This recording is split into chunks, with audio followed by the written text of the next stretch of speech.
या देवी सर्वभूतेषु शक्तिरूपेण संस्थिता नमस्तस्यै नमस्तस्यै नमस्तस्यै नमो नमः। শেৱালি আৰু কহুৱাৰ শুভ্ৰতাই দিলে শৰতৰ বতৰা আৰু এনে সময়তে ধৰালৈ আজি আগমন হ'ল মা দেৱী দুৰ্গাৰ। চৌদিশে গুঞ্জৰিত মহিষ মাৰ্দিনীৰ আবাহনী মন্ত্ৰ। আশ্বিৰেৰ শাৰদ প্ৰাতে বেজে উঠেছে আলোকমঞ্জিত, ধৰণীৰ বহিৰাকাশে অন্তৰিত মেঘমালা, প্ৰকৃতিৰ অন্তৰাকাশে জাগৰিত। এইবাৰ 15 অক্টোবৰৰ পৰা 24 অক্টোবৰলৈ চলি থাকিব শাৰদীয়া নৱৰাত্ৰি। নৱৰাত্ৰিৰ সময়ত মা দেৱী দুৰ্গাৰ 9টা ৰূপক আৰাধনা কৰা হয়। কিন্তু আপুনি জানেনে মা দেৱী দুৰ্গাৰ হাতত থকা অস্ত্ৰই কি অৰ্থ বহন কৰে? দেৱী দুৰ্গাৰ হাতত থকা প্ৰত্যেক অস্ত্ৰৰে বিশেষ অৰ্থ আছে।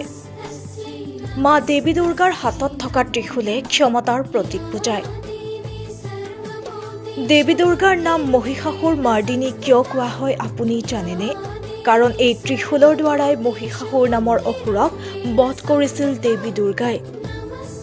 মা কালীয়ে তৰোৱাল ব্যৱহাৰ কৰি চান্দ মুণ্ডা কাজাক ধ্বংস কৰিছিল আৰু এই তৰোৱালখনেৰেই বহু অসুৰক বলি দিছিল মা কালীয়ে।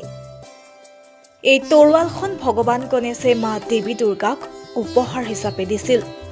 তৰোৱালখন হৈছে জ্ঞানৰ প্ৰতীক, বেয়াৰ বিৰুদ্ধে যুঁজিবলৈ শক্তি প্ৰদান কৰে। মা দেৱী দুৰ্গাই যাঠি ব্যৱহাৰ কৰি দেৱতাক অসুৰৰ পৰা ৰক্ষা কৰিছিল আৰু এই যাঠি মা দুৰ্গাক অগ্নিদেৱে উপহাৰ দিছিল। দেৱীৰ ঘণ্টাই শক্তি আৰু সাহসক প্ৰতিনিধিত্ব কৰে। ঘণ্টা দেৱৰাজ ইন্দ্ৰই মাতৃ দুৰ্গাক উপহাৰ হিচাপে দিছিল। দেৱী দুৰ্গাক চক্ৰ ভগৱান বিষ্ণুৱে আৰু শংখ বৰুণ দেৱে উপহাৰ দিছিল।